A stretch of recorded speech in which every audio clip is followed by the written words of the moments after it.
Sasa watu wengi nje wana imani yao, wanazaniaga mimi ni wasanii sio kuandikia nyimbo. Mimi nimeandika nyimbo za wasanii wengi ambao mimi.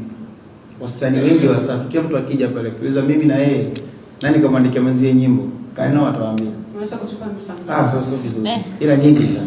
Hii kaa nao wao sio vizuri kuzungumza kwa sababu nakuwa kama hapa. Na kitu kimoja ambacho watu wakielewi, hata wengine sio Wasafi. Sometimes unaona wenyewe wanazungumza. Yaani mimi niko tu hivyo. Siwezi nikafika studio nikakuta nyimbo yako kuna sema iko safi nikakuacha tu hivyo. Nitakusaidia alafu naacha. Unaona, kwa ukisema usiposema sitaki kwenda kuzungumza.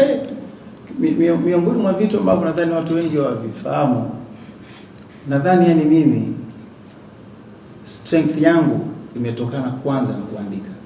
Yaani mimi kama mwanamuziki, mimi sio mwanamuziki tu avuko. Sio mwanamuziki.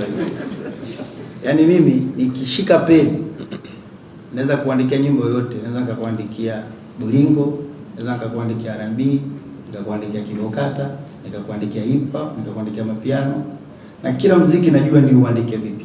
Yaani kama hii nyimbo inaitwaje? Inaitwa Salama na nani na Banaba. Hapa nimeachana na mtu